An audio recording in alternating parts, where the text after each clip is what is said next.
Saat kujemput anakku di rumah mertua, ia syok melihatku datang dan langsung buru-buru ke gudang. Ternyata anakku dikunci di sana sementara ia asyik bermain dengan cucu kesayangannya. Halo Bunda, semoga Bunda semuanya dalam keadaan sehat dan bahagia ya.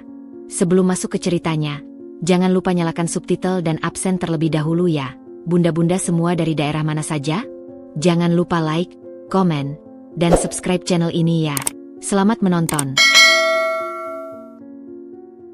Sabtu pagi itu berlangsung sempurna. Terlalu sempurna hingga rasanya seperti sedang menunggu badai. Cahaya matahari menyaring lembut melalui tirai kain linen di ruang keluarga, menerangi debu-debu yang menari tenang. Chandra, bocah berusia 4 tahun dengan mata bundar mirip mata ibunya, sedang asyik menyusun balok kayu menjadi menara yang mustahil tinggi. Aku, Velia, menikmati secangkir kopi kedua sambil menyimak rencananya yang antusias tentang menara yang bakal nyampe awan. Kemudian telepon genggamku bergetar di atas meja kayu, memecah kesunyian yang damai. Layar menyala dengan foto Mas Faris tersenyum. Latar belakang proyek konstruksinya di Surabaya. Senyumku langsung mengembang. Mas, dah sampai hotel, sambutku riang. Namun yang terdengar di seberang bukan suara riang atau sapaan biasa. Ada desahan panjang, lalu suaranya yang biasanya berat dan mantap terdengar serak, dipenuhi oleh sesuatu yang membuat naluriku langsung siaga. "V," katanya. Satu panggilan itu saja terasa seperti batu yang dilemparkan ke permukaan danau tenang kami. "Chandra masih di rumah ibu?" "Ya, Mas. Ibu menjemputnya tadi siang. Katanya mau ajak makan bakso lalu main ke kebun binatang mini dekat rumahnya." "Kenapa?" Tangan kananku secara refleks meraih cangkir kopi, mencoba berpegang pada sesuatu yang padat. Aku baru bangun dari tidur siang yang pendek.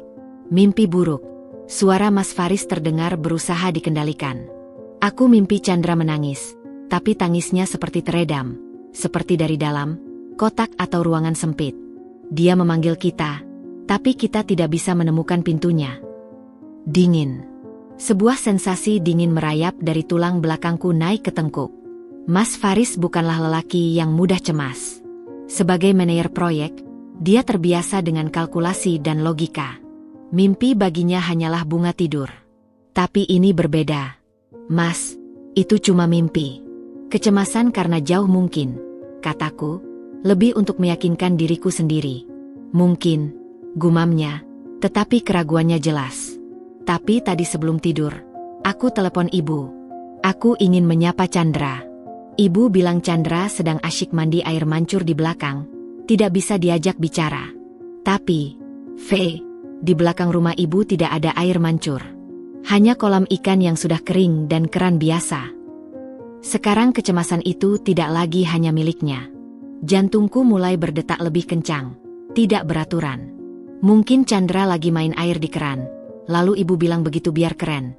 Usalku, tapi suaraku terdengar tipis di telingaku sendiri. Bisa jadi, Mas Faris terdengar tidak yakin. Tapi nada suara ibu aneh, terburu-buru, seperti ingin cepat menutup telepon. Aku tanya Chandra makan siang apa. Dia jawab, nasi padang, lalu langsung bilang ada tamu dan telepon diputus. Nasi padang. Ibu Marni alergi makanan bersantan. Dia tidak pernah mengizinkan masakan padang masuk ke rumahnya, apalagi memberikannya pada cucu yang menurutnya pencernaannya masih sensitif. Kebohongan itu begitu telanjang. "Udah berapa jam dia di sana?" tanya Mas Faris. Kukurangi jam di ponselku dengan ingatanku saat Ibu Marni menjemput. "Hampir 5 jam, Mas." Dulu dia pernah tahan lebih dari 3 jam tanpa minta pulang atau tanpa ibu telepon kita untuk minta bantuan karena Chandra rewel. "Tidak pernah," jawabku cepat. Kebenaran itu seperti pukulan. Chandra adalah anak yang sangat pekat. Di lingkungan baru, dia butuh waktu lama untuk nyaman. Di rumah neneknya yang megah dan agak steril itu, rekor bertahannya adalah 3 jam. Dan itu biasanya berakhir dengan tangisan atau Ibu Marni yang menyerah menghadapi sikap pendiam dan keinginannya untuk bermain dengan caranya sendiri. "Telepon ibu. Sekarang." Tanyakan Chandra, minta bicara langsung. Instruksi Mas Faris tegas, penuh kekhawatiran yang tidak lagi bisa disembunyikan. "Aku tunggu. Jangan diputus." "Baik, Mas. Dengan jari yang tiba-tiba terasa kaku, aku mengakhiri panggilan dengannya dan segera mencari kontak, Mami Marni, di ponselku. Deringnya panjang sekali. Sekali, 2 kali, 3 kali, 4 kali. Jantungku berdebar kencang mengikuti iapi dering. Akhirnya, ada suara, kletak, tanda diangkat. Ibu, suaraku nyaris tercekat. Oh, Velia. Suara Ibu Marni terdengar datar. Tidak seperti biasanya yang cenderung melodius atau sedikit menggurui. Tidak ada tanya balik, kenapa telepon? Chandra bagaimana, Bu? Mas Faris mau nyapa. Dia baik-baik saja. Lagi asyik main di dalam. Nggak bisa diganggu nih. Lagi seru-serunya sama mobil-mobilannya. Ada jeda kecil. Seolah ia sedang memikirkan sesuatu. Jangan khawatir. Nanti sore aku antar pulang. Bisa aku bicara dengannya sebentar saja, Bu? Supaya Mas Faris tenang. Ya ampun, Vel, nggak usah lebay. Anak lagi main. Dipotong saja nanti nangis. Sudah ya, Ibu ada urusan. Bu, tung. Tut, tut, tut. Sambungan terputus. Lebih parah dari penolakan, itu adalah pemutusan sepihak. Mata aku tertuju pada ponsel. Rasa cemas berubah menjadi ketakutan yang lebih nyata. Beberapa detik kemudian, sebuah pesan singkat masuk dari nomor Ibu Marni. Chandra baik dua saja. Lagi asyik main. Jangan ganggu. NTR sore saya antar. Pesan itu dingin. Formal. Tidak ada emoji, tidak ada sapaan. Sangat tidak seperti Ibu Marni yang biasanya gemar mengirim pesan panjang dengan banyak emotikon bunga dan hati. Ponselku berdering lagi. Mas Faris. Gimana? Suaranya langsung menembak. Ditolak. Ibu bilang Chandra lagi asyik main. Tidak bisa diganggu. Lalu telepon diputus. Dapat pesan singkat. Jawabku. Suaraku gemetar. Velia. Suara Mas Faris menjadi sangat pelan. Sangat tegas. Seperti baja yang dingin. Pergi ke sana. Sekarang. Aku punya firasat yang sangat buruk. Ambil mobil, pergi ke rumah ibu. Aku akan telepon terus sampai kau sampai di sana. Jika ada yang tidak beres. Suaranya tercekat sejenak. Jika ada yang tidak beres, lakukan apapun yang perlu untuk bawa Chandra pulang. Sejenak. Jika ada yang tidak beres, lakukan apapun yang perlu untuk bawa Chandra pulang. Baik, Mas, jawabku. Tubuhku sudah bergerak mengambil tas dan kunci mobil sebelum pikiranku selesai memproses. Aku berangkat sekarang. Berhati-hati, sayang. Kabari aku. Kami menutup telepon. Di ruang keluarga yang masih disinari matahari sempurna itu, rasanya tiba-tiba gelap.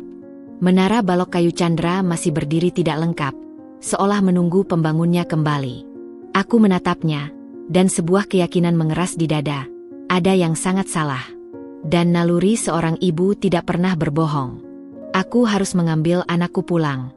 Mesin mobil menyala dengan sebuah dengung yang terdengar garang di telingaku. Ponselku sudah terhubung ke handsfree. Layar menunjukkan peta dengan garis biru yang seolah memanjang tak berujung menuju rumah mertua. 10 menit. Hanya 10 menit perjalanan normal. Tapi hari ini, jarak itu terasa seperti sebuah jurang yang harus kuseberangi dengan ketakutan sebagai penumpang tunggalku. Jari-jariku mencengkeram kemudi dengan kencang, hingga buku-buku terlihat putih. Napasku pendek dan tersengal. Setiap lampu merah yang menghadang adalah sebuah penyiksaan kecil. Bayangan-bayangan buruk, yang tadi hanya berupa kabut cemas, kini membentuk gambar-gambar konkret dan mengerikan di benakku. Gambar pertama, Chandra terjatuh. Rumah mertua yang megah itu memiliki tangga marmer yang licin. Ibu Marni gemar memakaikan kaos kaki halus pada Chandra. Biar kakinya bersih, katanya. Jika Chandra berlari, jika dia terpeleset, kepalanya yang kecil membentur ujung anak tangga yang tajam. Aku membayangkan Ibu Marni panik, mungkin malah menyembunyikan insiden itu karena takut dianggap lalai. Darah. Selalu ada darah dalam imajinasiku yang liar. Gambar kedua, Chandra sakit makanan yang tidak biasa. Ibu Marni punya kebiasaan memberi Chandra camilan manis berlebihan, atau memaksakan makanan yang menurutnya bergizi, tapi belum tentu cocok dengan perut sensitif Chandra. Aku membayangkannya muntah, diare, demam tinggi, dan Ibu Marni yang terlalu takut untuk mengaku telah memberinya sesuatu, memilih menunggu hingga sendiri sembuh di kamar. Tapi ada gambaran ketiga, yang paling sering muncul dan paling menggerogoti, gambaran pengabaian psikologis. Ini bukan tentang kecelakaan fisik, tapi tentang luka di hati kecil anakku. Ibu Marni, sejak awal, memiliki hubungan yang kompleks dengan anak-anaknya. Mas Faris, suamiku, adalah anak kedua. Kakak iparku, Ratna, adalah anak kesayangan yang tak tergoyahkan. Ratna adalah doktor, menikah dengan pengusaha sukses, tinggal di kawasan lebih elit, dan melahirkan Kala, cucu pertama yang langsung dinobatkan sebagai putri kerajaan kecil oleh Ibu Marni. Hubungan Ibu Marni dengan Ratna sendiri penuh dengan dinamika persaingan yang terselubung. Ibu Marni, yang berasal dari keluarga biasa tetapi berhasil naik kasta melalui pernikahan, selalu merasa sedikit inferior di hadapan Ratna yang berpendidikan tinggi dan percaya diri. Obsesinya untuk memenangkan hati Ratna, atau setidaknya, menunjukkan bahwa dialah yang paling dibutuhkan, dituangkan secara tidak sehat pada Kala. Kala dimanja secara materi dan diperlakukan seperti bintang. Setiap pencapaian Kala, sekecil apapun, adalah piala untuk Ibu Marni. Lalu, ada kami. Aku, Velia, seorang arsitek yang memilih mengambil proyek freelance agar bisa lebih banyak waktu dengan Chandra. Dan Mas Faris, yang meski sukses sebagai manajer, di mata Ibu Marni masih kalah secara prestise dengan kakaknya. Chandra, hasil dari pernikahan kami, seringkali terlihat sebagai cucu kedua dalam arti yang sebenarnya. Bukan berarti dibenci, tetapi dianggap biasa saja. Kurang istimewa. Aku ingat acara keluarga 2 bulan lalu. Kala, berulang tahun kelima, mendapat pesta besar di ballroom hotel, dengan kue bertingkat dan badut penghibur. Ibu Marni bersikeras membiayai semuanya. Saat Chandra ulang tahun keempat sebulan sebelumnya, Ibu Marni hanya memberikan amplop berisi uang dan pesan singkat, "Maaf, Ibu sibuk arisan nasional." Aku melihat cara Ibu Marni memandang Chandra, sekilas, lalu beralih. Tidak ada cahaya kerinduan atau kebanggaan yang sama, seperti ketika matanya menatap Kala. Lagi asyik main di dalam, kata Ibu Marni tadi. Di dalam itu bisa berarti apa saja. Tapi mengapa dia tidak mau menyebutkan aktivitasnya? Mengapa tidak bisa diganggu? Apa yang bisa membuat anak berusia 4 tahun begitu asyik selama 5 jam tanpa sepatah kata pun pada orang tuanya? Kecuali dia tidak benar-benar asyik. Kecuali dia terisolasi. Atau, kemungkinan yang membuat darahku membeku, kecuali dia ditempatkan di suatu tempat di mana suaranya tidak terdengar, di mana keasyikannya adalah sebuah konstruksi dari neneknya. Telepon di handsfree berdering. Mas Faris. Di mana sekarang? Suaranya langsung menembak, tanpa basa-basi. Lampir dago, Mas. Masih 5 menit lagi. Jawabku, mencoba menstabilkan suara. Gue baru ingat sesuatu, katanya, suara rendah dan tegang. Waktu gue kecil, kalau gue bandel atau nangis terus, ibu suka mengurung gue di gudang bawah tangga. Cuma sebentar, katanya. Tapi buat gue waktu itu, gelap dan sempit itu kayak neraka. Sampai sekarang gue nggak bisa naik lift sendirian. Napasku tercekat. Mas, kamu pikir. Aku nggak mau mikir yang enggak. V. Tapi pola ibu, dia nggak sabaran. Dia pengen semuanya cepat, rapi, dan sesuai kemauannya. Chandra itu anak kita. V. Dia nggak sepenurut Kala yang udah dibiasain nurut sama neneknya demi hadiah. Kalau Chandra rewel, nangis, atau nggak mau bagi mainan, dan itu pasti terjadi karena Kala pasti bawa mainan dia sendiri yang lebih wah, ibu bisa ngapain? Kata-katanya mengonfirmasi ketakutan terdalamku. Ibu Marni tidak akan menyakiti Chandra secara fisik. Tapi pengabaian, isolasi, atau ancaman psikologis? Itu dalam wilayah abu-abu yang bagi dia, mungkin masih dianggap sebagai disiplin. Kita harus siap mental. V. Lanjut Mas Faris, suaranya bergetar menahan emosi. Kalau ternyata emang ada yang gak beres, kita harus tegas. Gak boleh lagi kayak dulu.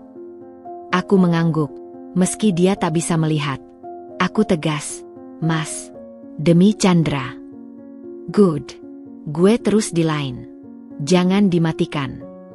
Aku memasuki jalan menuju perumahan mewah itu. Pagar-pagar tinggi, rumah-rumah megah dengan taman tertata rapi. Tapi di balik kemegahan itu, aku baru menyadari betapa banyak cerita tersembunyi. Betapa banyak drama keluarga yang dimainkan di balik tembok tinggi dan jendela-jendela kaca berlapis. Rumah Ibu Marni adalah salah satu panggung utamanya. Mobilku berbelok ke jalannya. Dari kejauhan, rumah bergaya minimalis dengan dinding putih dan garis-garis hitam itu sudah terlihat. Terlihat tenang. Terlalu tenang.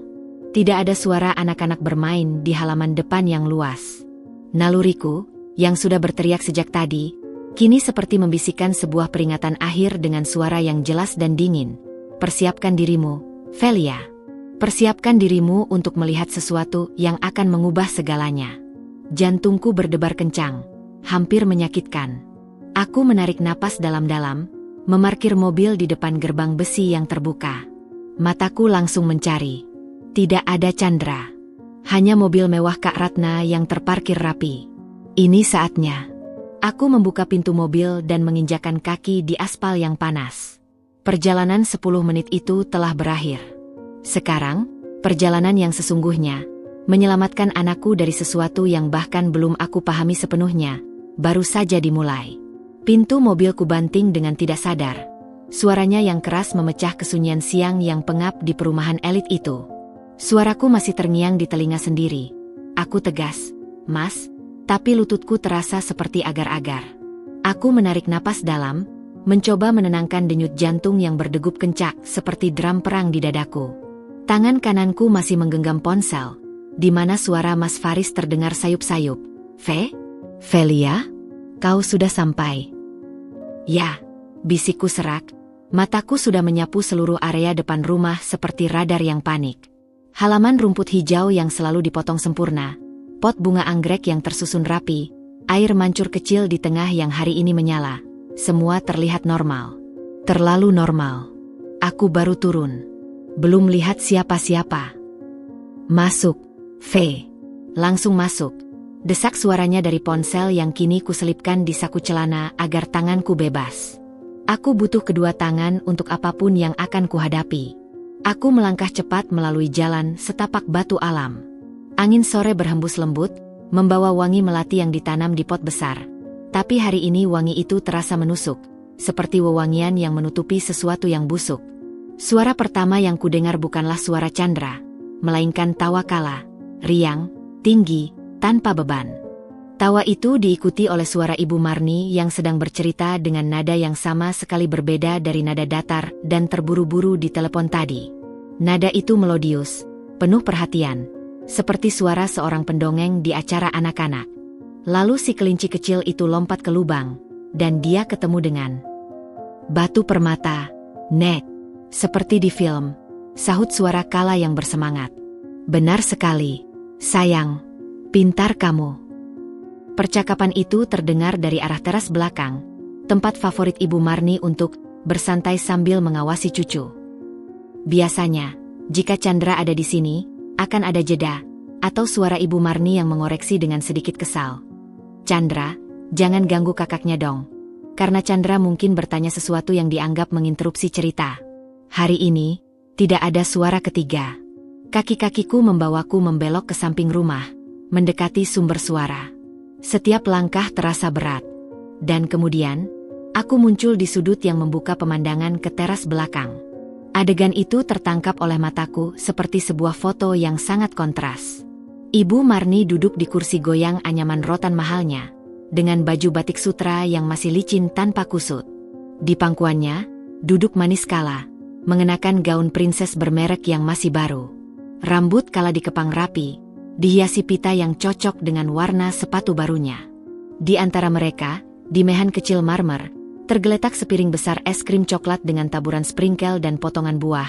Es krim yang selalu ditolak Ibu Marni berikan pada Chandra dengan alasan, terlalu dingin, nanti batuk. Ibu Marni sedang menyuapi kala sesendok es krim, sambil matanya berbinar-binar memandangi cucu perempuannya itu. Wajahnya lembut, penuh kasih sayang yang tak terbantahkan. Itu adalah wajah seorang nenek yang sempurna. Lalu, matanya berpindah. Kebetulan menatap ke arahku yang baru saja muncul dari balik sudut rumah. Perubahan pada wajahnya begitu dramatis, begitu cepat, hingga rasanya seperti melihat efek khusus di film. Semua warna seakan tersedot dari pipinya dalam sekejap. Bibirnya yang sedang tersenyum manis tadi terkatup rapat, kemudian terbentuk seperti huruf O yang kecil. Matanya yang berbinar tadi melebar, dipenuhi oleh sebuah keterkejutan yang mendalam, lalu dengan cepat berganti menjadi kepanikan. Fevelia. Namaku tercekat di mulutnya, seperti benda asing. Kau sudah datang. Itu bukan sambutan. Itu adalah pertanyaan yang penuh dengan sebuah keheranan yang tidak masuk akal, seolah kedatanganku adalah sebuah bencana yang tak terduga. Tubuhnya bereaksi lebih jujur daripada mulutnya. Dengan gerakan refleks yang hampir komikal jika saja situasinya tidak begitu mencekam, dia buru-buru menurunkan kala dari pangkuannya, hampir saja menjatuhkan sendok es krim. Nenek ke belakang dulu, sayang, bisiknya pada kala dengan suara gemetar. Dia tidak menatapku lagi, tidak berjalan menyambutku, tidak bertanya, kenapa datang, atau ada apa. Dia justru berbalik dan berjalan cepat, hampir berlari kecil, menjauhi teras, menjauhiku. Dan tujuannya jelas sekali, gudang kecil berwarna abu-abu yang terletak di ujung halaman, tersembunyi sebagian oleh semak bougainville. Bu, teriakku, suaraku lebih keras dari yang kurencanakan. Di mana Chandra? Dia bahkan tidak menengok. Punggungnya yang tegak tadi terlihat kaku, seolah aku adalah hantu yang mengejarnya. Dia mencapai pintu gudang, dan untuk sepersekian detik, aku melihat tangannya, masih dengan perhiasan emas dan berlian yang berkilau di bawah matahari, meraba-raba sesuatu di samping pintu, mungkin kunci, mungkin gembok, seolah memastikan sesuatu tertutup dengan baik. Di telingaku, dari ponsel di sakuku, aku bisa mendengar suara Mas Faris yang berusaha menembus kepanikanku. "Ve, ada apa? Apa yang terjadi?" Jawab. Tapi mulutku terkunci. Seluruh perhatianku tertuju pada gudang itu dan pada sosok nenek yang berdiri di depannya seperti penjaga yang setia. Kala, yang ditinggalkan di teras, melihat ke arahku dengan mata besar. "Tante Velia, nenek bikin es krim enak. Chandra lagi nggak boleh makan, soalnya..." Dia ragu, seolah mengingat-ingat instruksi.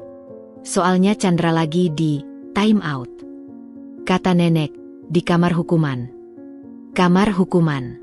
3 kata itu menggantung di udara, panas dan tajam seperti pisau. Mereka mengkonfirmasi setiap ketakutan, setiap firasat buruk yang telah menghantuiku sejak telepon Mas Faris pertama tadi. Naluriku yang tadi berbisik, kini berteriak kencang. Chandra ada di dalam gudang itu.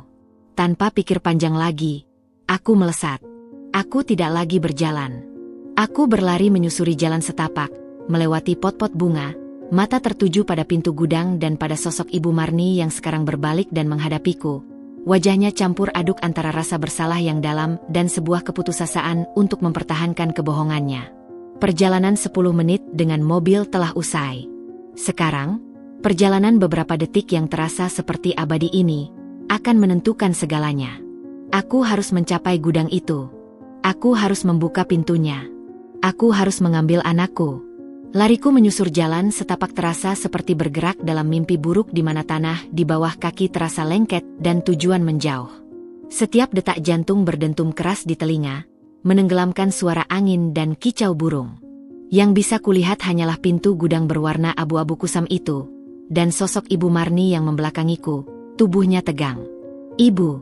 teriakku sekali lagi, suaraku parau dan pecah oleh desahan napas yang berat. "Di mana Chandra?" Dia berbalik perlahan, seperti gerak tokoh wayang yang diatur oleh dalang yang tak terlihat. Wajahnya yang tadi pucat kini memerah karena kepanikan dan mungkin juga rasa malu. Matanya tidak berani bertemu mataku. Mereka melirik ke kiri, ke kanan, ke tanah, kemana saja kecuali ke arahku. "Velia, tenang," katanya. Suaranya bergetar mencoba mengontrol situasi. Dia melangkah beberapa langkah menjauhi pintu gudang, seolah ingin menarik perhatianku darinya. "Chandra, dia baik-baik saja. Dia lagi..." lagi tidur siang di kamar atas. Gak enak dibangunin. Tidur siang, teriakku. Amarah yang telah mendidih akhirnya meluap. Kala bilang Chandra lagi di kamar hukuman. Mana yang benar, Ibu? Sebutan, Ibu, kali ini terasa panas dan sarkastis di lidahku.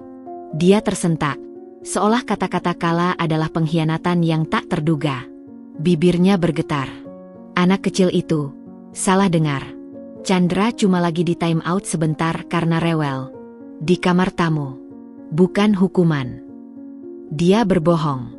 Mata dan seluruh tubuhnya berteriak bahwa dia sedang berbohong. Dari sakuku, suara Mas Faris terus terdengar sayup. "Fe, apa yang terjadi? Gudang? Apa tentang gudang?" Aku tidak sempat menjawab. Langkahku tidak berhenti. Aku terus mendekat, melewatinya. Bau tanah lembab, debu kayu tua, dan sesuatu yang agak anyir, mungkin pestisida atau cat yang sudah lama, mulai tercium. "Ibu bilang Chandra di kamar atas? Baik, kita periksa bersama," kataku, tapi tubuhku justru bergerak menuju gudang. Ini adalah ujian. "Sini, Velia, jangan ke sana." Ibu Marni tiba-tiba bergerak cepat. Tangannya meraih lengan atasku dengan cengkeraman yang kuat, mencoba menghalangi. "Itu tempat kotor.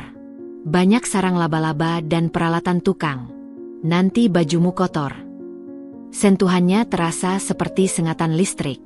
Aku melepaskan diri dengan kasar. "Lepaskan, Ibu," raungku. Kala bilang kamar hukuman. Dan ibu tadi langsung ke sini saat lihat aku datang. Mau memastikan gemboknya terkunci ya. Wajahnya benar-benar hancur. Pertahanannya runtuh.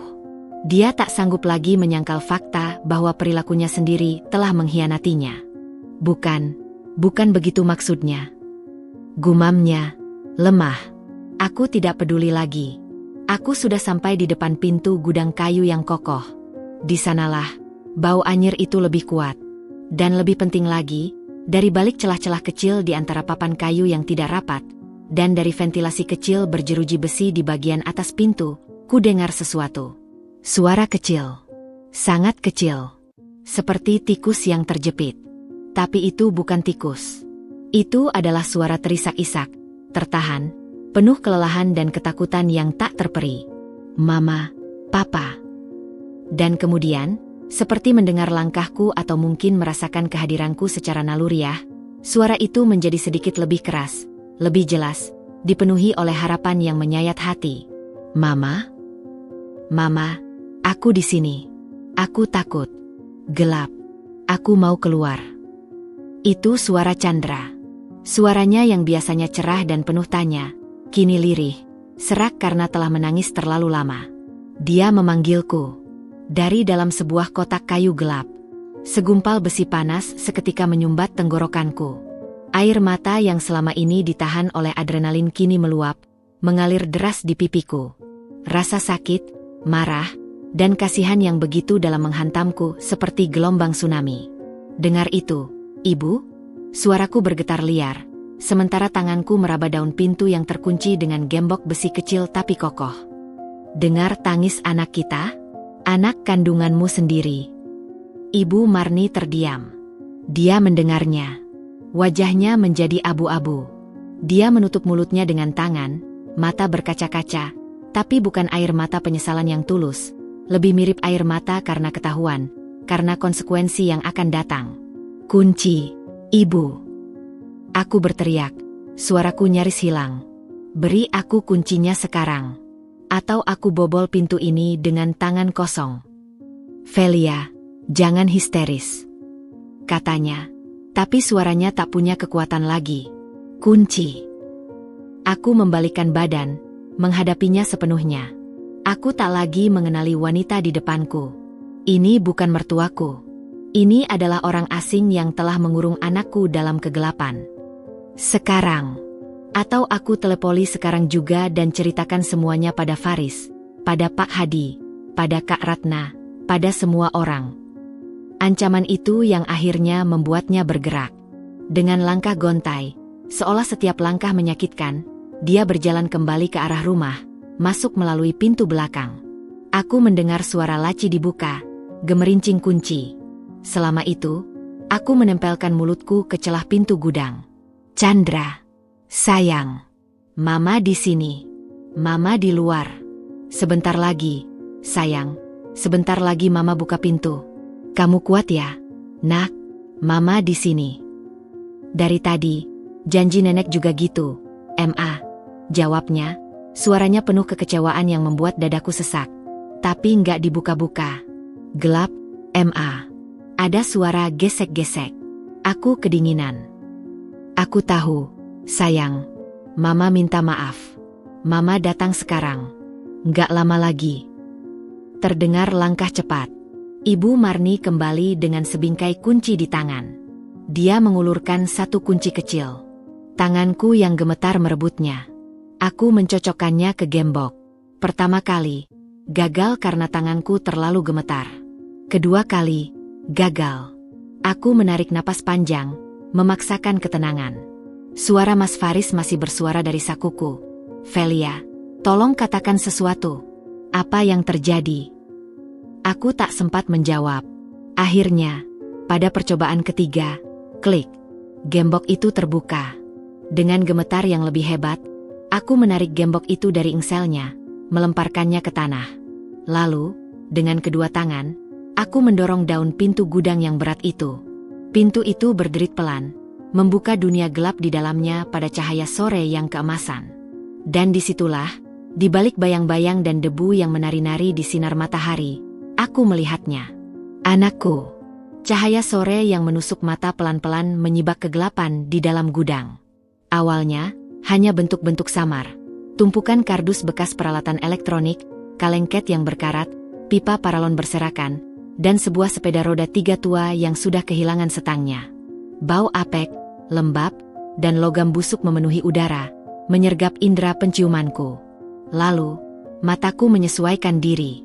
Di sudut terjauh, bersandar pada dinding beton yang dingin dan lembab, duduk sebuah gumpalan kecil. Chandra. Dia tidak lagi mengenakan kaos katun bergambar dinosaurus kesukaannya yang bersih. Bajunya yang berwarna biru muda kini belepotan noda tanah dan debu yang basah, mungkin oleh air matanya sendiri. Celana pendeknya kotor, sobek kecil di bagian lutut. Rambutnya yang biasanya halus dan wangi sampo anak-anak kini kusut, diselipi serpihan jerami atau kotoran yang entah dari mana. Yang paling menghancurkan adalah wajahnya. Pipinya yang tembam basah oleh 2 garis bekas air mata yang sudah kering dan yang baru, membentuk jalur yang kotor di kulitnya yang pucat. Matanya, yang biasanya bulat dan penuh keingintahuan, sekarang bengkak, merah, dan memandang ke arah cahaya dengan ekspresi kosong, bingung, dan ketakutan yang begitu dalam hingga membuat jantungku terasa diremas. Dia melihatku. Ada jeda sepersekian detik di mana hanya ada ketidakpercayaan di matanya. Seolah aku adalah ilusi, fatamorgana lain yang diberikan oleh kegelapan untuk menyiksanya. Lalu, cahaya itu menyala. Pengenalan. Dan dengan sebuah lompatan kecil yang tampak begitu lelah, dia mendorong tubuhnya dari dinding. Maa. Suaranya pecah, hanya berupa desahan udara yang putus asa. Dia merangkak sebentar, lalu berusaha berdiri, tapi kakinya terhuyung-huyung. Mungkin karena kedinginan atau duduk terlalu lama dalam posisi yang tidak nyaman. Aku tidak tahan lagi. Dunia di sekitarku, Ibu Marni yang berdiri kaku, Kala yang melihat dari kejauhan, rumah mewah itu, langit biru, semuanya lenyap. Hanya ada dia, anakku yang terluka. Aku menerjang masuk, mengabaikan debu yang langsung menempel pada pakaianku, menginjak lantai beton yang berdebu. Dalam 3 langkah, aku sudah berlutut di depannya dan menariknya ke dalam pelukan. Tubuhnya terasa begitu kecil, begitu ringan, dan menggigil hebat. Aku merasakan detak jantungnya yang cepat dan kacau menempel di dadaku. Tangannya yang dingin mencengkeram erat baju di punggungku. Jari-jarinya mencengkeram seperti cakar burung kecil yang ketakutan. Aku di sini, sayang. Mama di sini. Mama dapat kamu. Bisikku berulang-ulang di dekat telinganya, mencium bau keringat, ketakutan, dan debu di rambutnya. Tangisku yang selama ini tertahan akhirnya meledak, bercampur dengan isak tangisnya. Kami berdua hanya terduduk di lantai kotor gudang itu, dalam pelukan yang tak terpisahkan. Aku, Aku tungguin lama. Ma, dia terisak. Wajahnya terkubur di bahuku. Nenek bilang, kalau aku diam di sini, nanti dikasih es krim. Aku diam. Tapi nggak dibuka-buka. Gelap. Aku teriak. Nenek bilang, diam, nanti dibeliin robot. Aku diam lagi. Tapi masih gelap. Setiap kata yang keluar dari mulutnya adalah paku yang menancap di jiwa. Bukan hanya pengurungan, tapi juga manipulasi. Janji palsu untuk mematikan suaranya, untuk membuatnya pasrah dalam ketakutan. Aku dengar suara kala ketawa. Ma, bisiknya, dan suara itu penuh dengan luka yang berbeda, luka pengucilan. Dengar dia manggil, Nenek. Aku mau keluar. Pengen ketawa juga, tapi nggak bisa. Aku mengangkat wajahku, mata berkaca-kaca melihat sekeliling. Gudang ini bukan tempat untuk anak. Sudut-sudutnya gelap gulita saat pintu tertutup. Ada jaring laba-laba di langit-langit. Di sudut lain, ada perangkap tikus berkarat. Dan yang membuat napasku tersedak, di lantai tidak jauh dari tempat Chandra duduk tadi, ada beberapa bekas kotoran tikus yang sudah kering. Dan di tangan serta kaki mungil Chandra, terlihat bentol-bentol merah bekas gigitan nyamuk atau serangga kecil lainnya. Kulitnya yang sensitif sudah memerah di beberapa bagian. Ini bukan time out. Ini adalah penjara kecil untuk seorang anak berusia 4 tahun. Pelukanku semakin erat, seolah ingin menghisap semua ketakutan dan kedinginan dari tubuhnya ke dalam tubuhku. Dari belakang, di ambang pintu, terdengar suara Ibu Marni yang lemah, berusaha mencari pembenaran di tengah runtuhan yang ia ciptakan sendiri. Dia rewel sekali, Vel. Terus nangis mau mainannya kala yang robot itu. Kala kan lagi asyik gambar, nggak mau bagi. Daripada ribut dan bikin kala nangis juga. Aku pikir lebih baik Chandra tenang di sini sebentar. Suaranya semakin kecil. Aku niatnya cuma setengah jam. Tapi, lupa. Aku menengok kepadanya. Amarah yang mendidih kini mengkristal menjadi sesuatu yang padat, tajam, dan dingin. Air mataku berhenti. Ibu lupa anak berusia 4 tahun dikunci di gudang gelap dan kotor selama 5 jam? Ibu dengar dia teriak, ibu janji palsu. Ibu biarkan dia ketakutan dan kedinginan. Sementara ibu. Aku menunjuk ke arah teras di mana kala masih berdiri. Sementara ibu asyik menyuapi cucu kesayangan ibu es krim dan mendongeng. Ibu Marni tampak tertampar. Tapi kala itu, apa kala lebih penting daripada Chandra? Potongku. Suaraku meninggi namun tidak berteriak lagi. Justru keheningannya yang menakutkan. Apa karena kala anaknya Kak Ratna, jadi darahnya lebih biru? Apa karena Faris anak kedua yang menurut ibu kurang sukses, maka anaknya juga layak dapat perlakuan kurang? Itu tidak benar. Aku sayang semua cucuku. Bantahnya. Tapi suaranya kosong, tanpa keyakinan. Tunjukkan, Rajuku. Tunjukkan dengan perbuatan. Ibu, lihat ini. Aku dengan hati-hati mengangkat tangan Chandra yang penuh bentol. Ini karena ibu. Lihat matanya yang ketakutan. Ini karena ibu. 5 jam dalam kegelapan untuk anak usia 4 tahun adalah penyiksaan psikologis. Ibu, apakah ibu akan melakukan ini pada kala? Jawab. Dia terdiam. Jawabannya, yang tak terucap, bergema lebih keras dari teriakan manapun. Tidak mungkin dia akan mengurung kala di sini. Dunia yang selama ini kubangun dengan susah payah. Dunia tentang keluarga besar yang harmonis. Tentang nenek yang menyayangi semua cucunya. Tentang usaha untuk diterima, runtuh berantakan di depan gudang kotor ini. Yang tersisa adalah kebenaran yang pahit dan menyakitkan. Anakku tidak aman di sini. Dan rasa sayang yang diberikannya, ternyata bersyarat dan tidak setara. Chandra, yang mendengar semua ini, hanya meringkuk lebih dalam di pelukanku. Pulang, Ma, bisiknya, suaranya kecil dan lelah. Aku mau pulang. Itu adalah kata-kata yang memutuskan segalanya. Kita pulang, sayang, bisikku, mencium keningnya yang dingin. Dengan kekuatan yang kukumpulkan dari suatu tempat yang dalam, aku berdiri sambil menggendongnya. Tubuhnya yang ringan terasa seperti beban dunia di lenganku, bukan fisiknya, tapi tanggung jawab untuk menyembuhkan lukanya. Aku berjalan keluar dari gudang, melewati Ibu Marni yang masih terpaku di tempatnya, wajahnya hancur. Aku tidak lagi memandangnya. Fokusku hanya pada anak di pelukanku.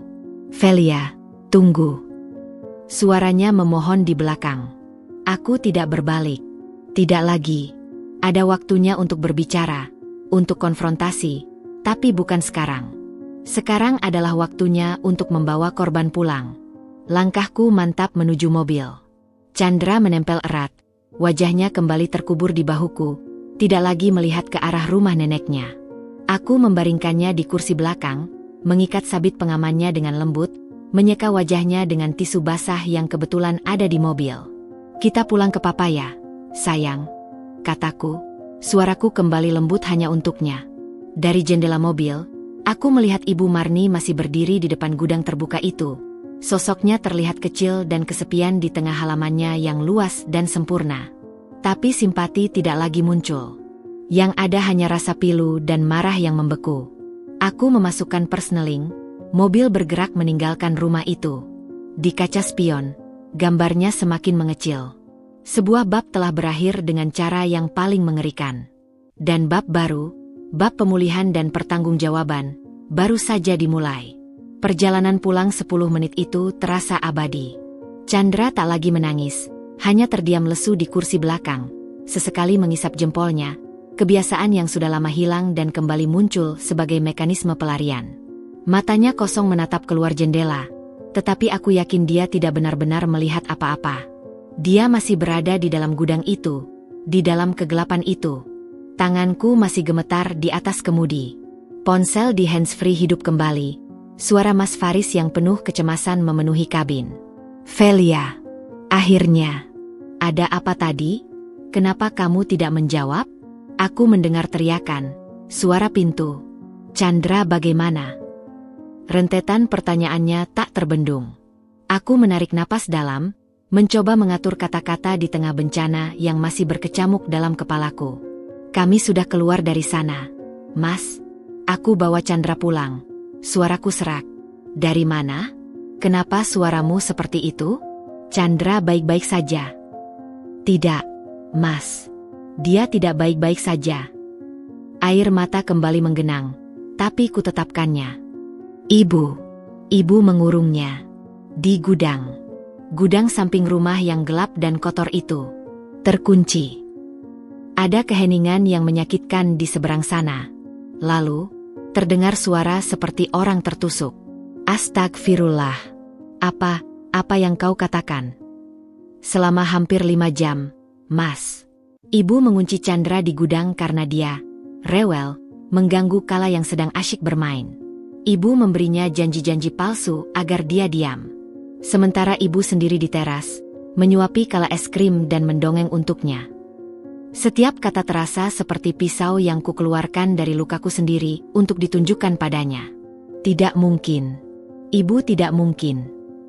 Bisik Mas Faris, tapi suaranya penuh dengan pengingkaran yang rapuh. Dia tahu itu mungkin. Dia sendiri yang bercerita tentang gudang bawah tangga. Aku melihatnya dengan mata kepalaku sendiri. Mas, aku mendengar tangis Chandra dari balik pintu. Aku yang membuka gemboknya. Dan kamu harus melihat kondisi Chandra. Suaraku pecah. Dia kedinginan, bajunya kotor, penuh gigitan nyamuk, dan wajahnya, Mas. Wajah ketakutan yang belum pernah aku lihat sebelumnya. Taruh dia di telepon. Aku ingin mendengar suaranya. Pinta Mas Faris, suaranya tegang. "Chandra, sayang. Papa mau bicara." Aku menoleh sebentar. Chandra hanya menggeleng pelan, memalingkan wajah ke jendela. Dia menarik lututnya ke dada. "Dia tidak mau, Mas. Dia seperti tidak ada di sini." Desahan panjang dan berat terdengar dari telepon, diikuti oleh sumpah serapah yang diredam. "Aku akan memesan tiket penerbangan paling awal yang bisa aku dapat. Aku pulang malam ini juga. Tapi proyekmu. Tidak ada yang lebih penting dari ini, V. Tidak ada." Suaranya penuh tekad baja. "Kau bawa dia langsung ke rumah. Buatkan dia mandi air hangat. Ganti bajunya. Pegang dia. Aku akan telepon lagi sebentar. Aku harus Aku harus bicara dengan ibu. Mas, tunggu. Tapi dia sudah menutup telepon. Rumah kami yang sederhana dan hangat terasa seperti oasis saat aku memarkir mobil. Aku menggendong Chandra yang lemas masuk ke dalam. Dia membiarkan aku memandikannya dengan air hangat. Matanya masih kosong. Saat handuk menyentuh kulitnya yang bentol-bentol, dia mengerang pelan. Aku mengoleskan salep anti gigit serangga dengan lembut. Setiap sentuhan membuatku ingin berteriak marah. Kubawakan dia piyama kesukaannya, yang bergambar bintang dan bulan. Kuusapkan susu hangat. Dia meminumnya perlahan, lalu memandangiku. "Ma, nenek benci sama aku ya?" Pertanyaan polos itu seperti tusukan di jantung. "Tidak, sayang. Nenek melakukan kesalahan yang sangat besar. Itu bukan karena benci, tapi karena nenek bersikap tidak adil dan sangat tidak bijak." "Tapi kalau nggak dikunci," bisiknya, logika anak-anak yang jernih dan tak terbantahkan. Aku menariknya ke dalam pelukan lagi. "Itu kesalahan nenek, bukan salah kamu. Kamu anak baik. Kamu tidak pantas diperlakukan seperti itu." Mama dan papa sangat marah pada nenek karena hal ini. "Papa marah?" "Ya, sayang. Sangat marah." Dia terdiam sejenak, lalu bertanya lagi, "Kita nggak main ke rumah nenek lagi?" "Untuk waktu yang sangat lama, kita tidak akan main ke sana," jawabku tegas. "Dan kalaupun suatu hari nanti, Mama dan Papa akan selalu menemanimu. Kami tidak akan meninggalkanmu sendirian dengan nenek lagi. Janji." Dia mengangguk pelan, lalu mulai mengantuk, kelelahan secara emosional dan fisik. Aku menidurkannya di tempat tidur kami, tak tega meninggalkannya sendirian. Saat napasnya mulai teratur, aku kembali ke ruang keluarga, tubuhku lemas. Ponselku bergetar. "Mas Faris, aku sudah bicara dengan ibu." Suaranya datar, dingin, berbeda dari sebelumnya. Dan dia tetap berusaha membela diri. "Bilang itu cuma time out," bilang Chandra rewel, bilang dia lupa. Bahkan dia bilang, "Kan cuma beberapa jam, Faris. Dulu kamu juga pernah dikunci dan baik-baik saja." Aku menarik napas tajam. Dia membandingkan? Dia benar-benar tidak mengerti kesalahannya. Sepertinya tidak. Atau dia pura-pura tidak mengerti untuk menghindari rasa bersalah, jawab Mas Faris.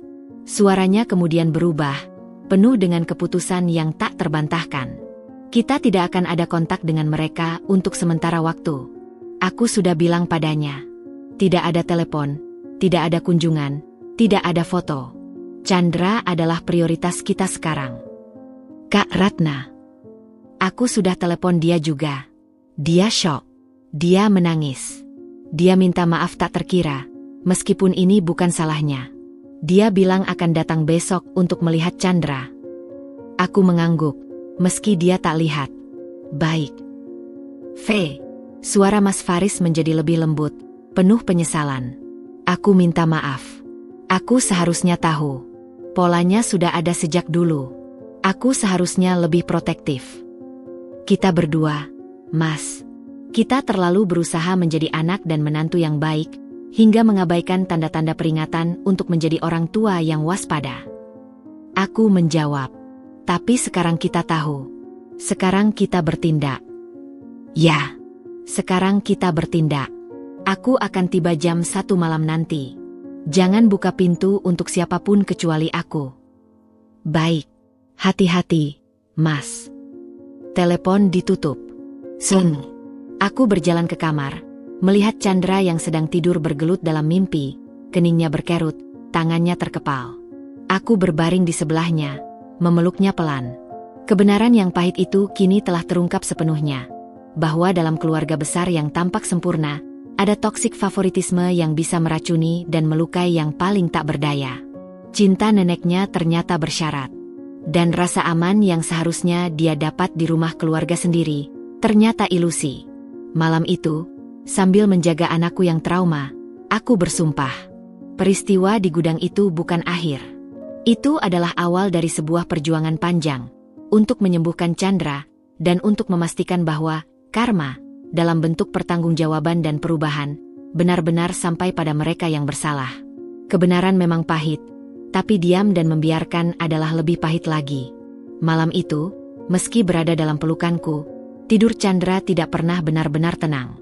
Tubuhnya sesekali menyentak kaku, seperti dikejutkan oleh sesuatu yang tak terlihat.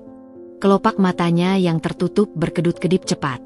Dan pukul 2.47 dini hari, jam yang akan kuingat karena kekejamannya, suara itu pecah. Bukan tangisan biasa. Itu adalah jeritan pendek, bernada tinggi, penuh teror murni, yang langsung menyobek keheningan rumah kami. Jangan. Gelap. Pintunya dibuka. Aku dan Mas Faris, yang baru tiba beberapa jam sebelumnya dan masih terjaga karena gelisah, langsung terduduk di tempat tidur.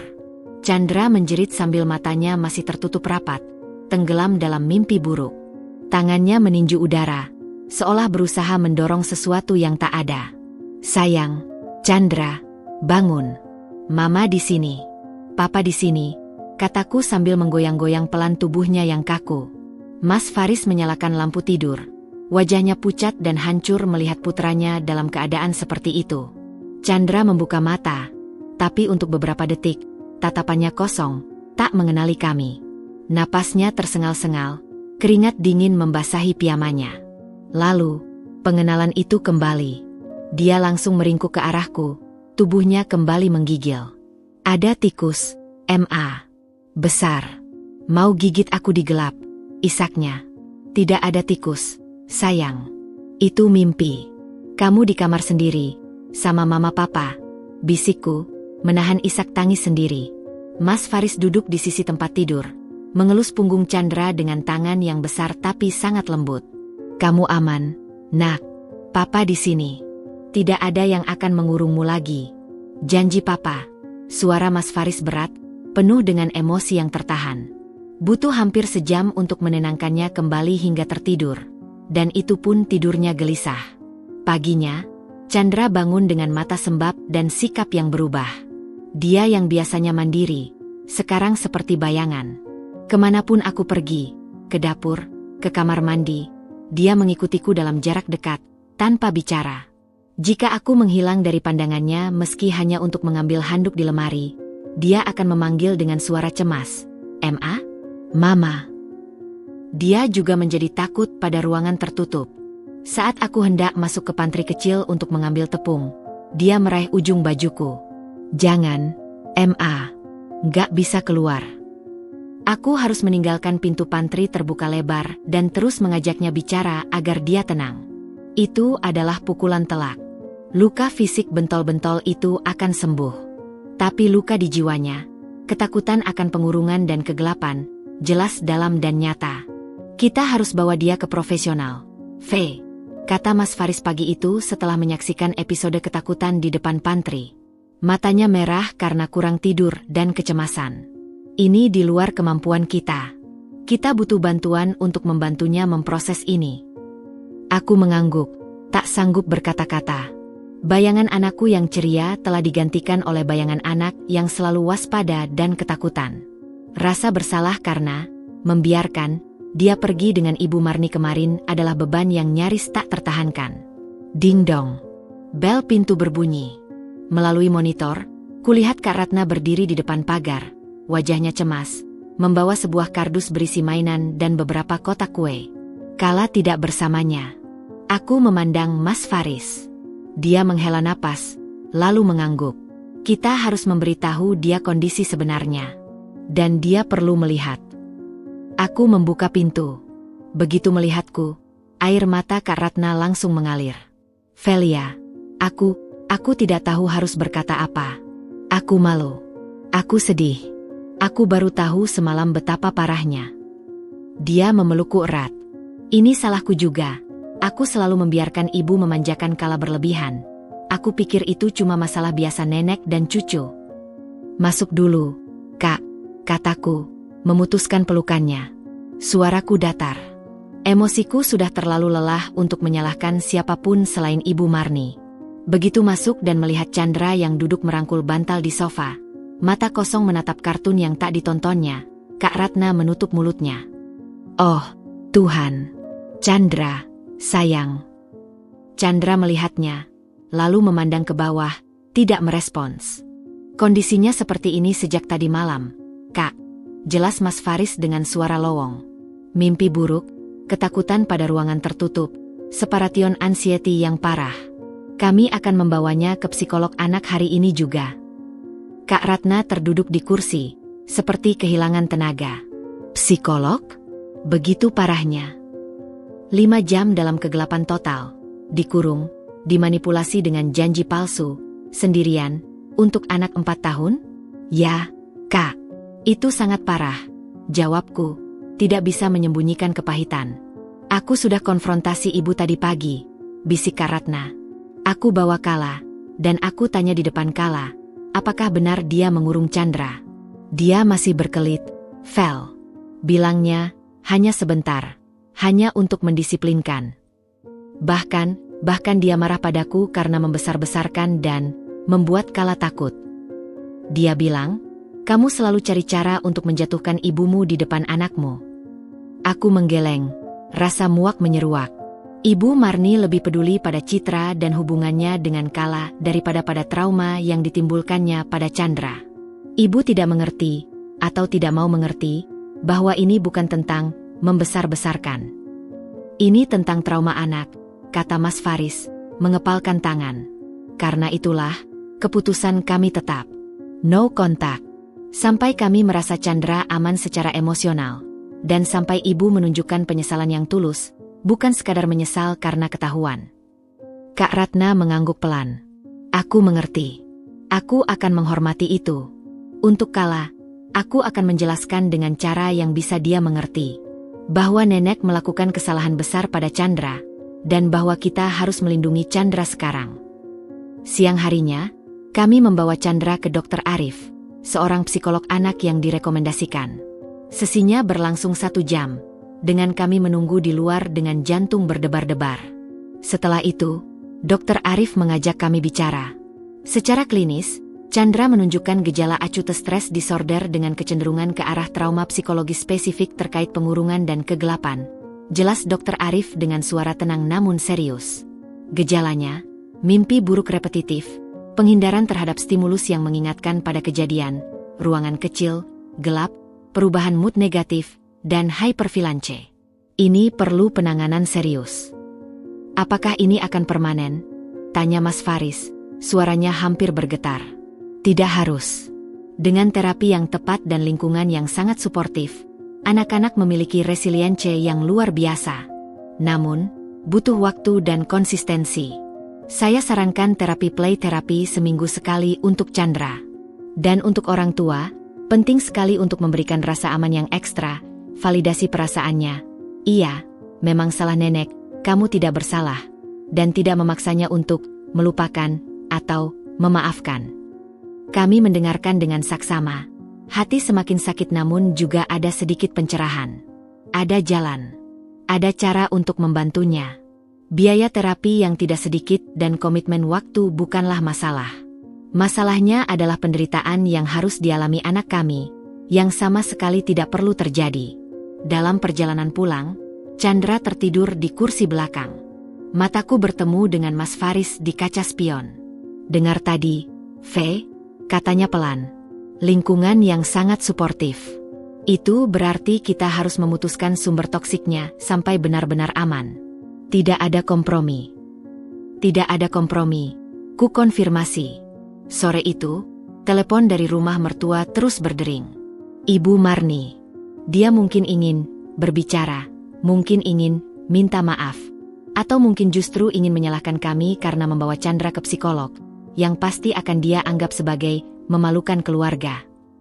Kami tidak mengangkatnya. Kami sedang sibuk menciptakan benteng yang aman untuk anak kami, merawat luka-luka yang tak kasat mata yang disebabkan oleh orang yang seharusnya mencintainya. Setiap tangisan dalam tidur, setiap tatapan ketakutan, adalah pengingat betapa kejamnya konsekuensi dari sebuah tindakan yang dianggap sepele oleh sang pelaku. Luka yang tak kasat mata itu ternyata adalah yang paling dalam dan paling menyakitkan untuk disembuhkan.